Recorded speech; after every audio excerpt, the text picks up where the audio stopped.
এই যে আমরা রেডি হয়েছি, আমি বৌদি আর দাদা মিলে যাবো দিদির বাড়িতে। এখন আমরা এখন বাইকে উঠবো। বৌমণি, তুমি কোথায় উঠবে বলো? আমি যেতে পারতাম, তুমি ওই স্পিডে নিয়ে যাও। হ্যাঁ তাড়াতাড়ি বল। আমি সেকেন্ড নিতে পারবো না, ওই স্পিডে নিলে। আমরা এখন তেল পাম্পে এসেছি, তেল ভরবো। তেল ভরছে গাড়িতে। পাপা তুমি কিছু বলবে? আমার পাপাটা এখানে দাঁড়িয়ে আছে। Hi. A few moments later. শুভ সকাল আমার সকল বন্ধুদের জানাই। কালকে দিদির বাড়িতে এসেছিলাম আর রাত হয়ে গেছিল। দেখো দিদির বাড়ির অবস্থা, পরিস্থিতি কীরকম, মানে কাদা তো কাদায় ভরা। আর এই যে দিদির বাড়ি, আর এই কাদার মধ্যে দিয়ে যাওয়া যাচ্ছে না, সেই কারণে একটুখানি এই যে রাস্তা করেছে এরকম। আর এই যে এটা রাস্তা, এই রাস্তা পুরো ভরে গেছিলো জলে, জলটা শুকিয়ে গেছে রাস্তার। আর দেখো নিচে এখনো জল পুরো থই থই করছে।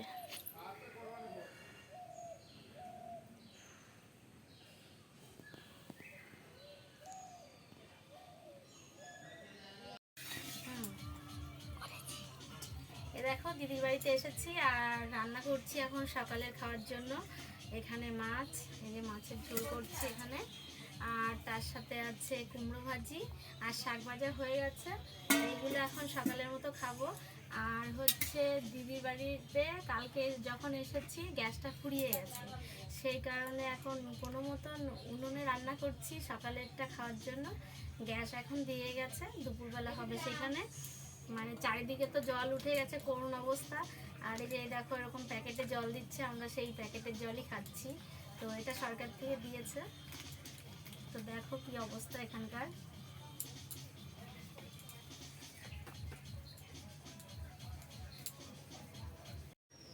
আর আমি গেছিলাম শাপলা তুলতে, ভীষণ মজা করে শাপলা তুললাম। আর ফোনটা নিয়ে যেতে পারিনি যেহেতু অনেকটা জল ছিল, তার কারণে।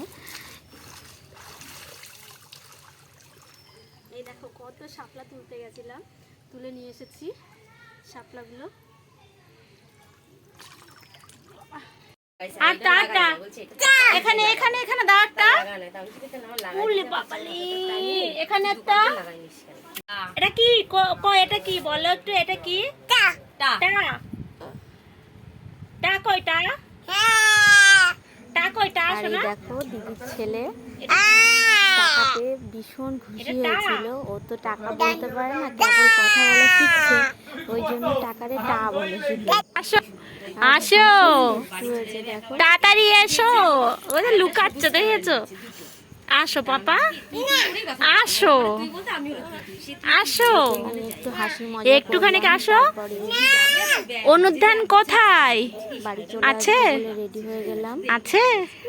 আসো আসো, একটা হাম্পি দিয়ে যাও, একটা আসো। আসবে না আসবে না, আসো। চলে যাবো কিন্তু, টাটা দিয়ে দাও তাহলে। টাটা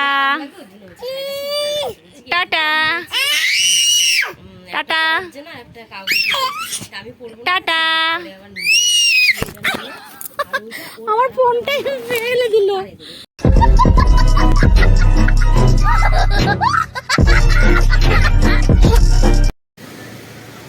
এই জায়গার এই বাড়িটাই বিখ্যাত একদম, জাহাজ বাড়ি নামে। দেখো বাড়িটা কত সুন্দর।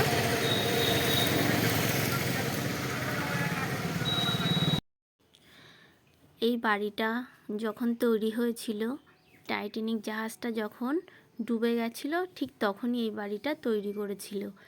আর এই জায়গাটা একদম জাহাজ বাড়ি নামে পরিচিত, সবাই এক ডাকে এখানে চেনে।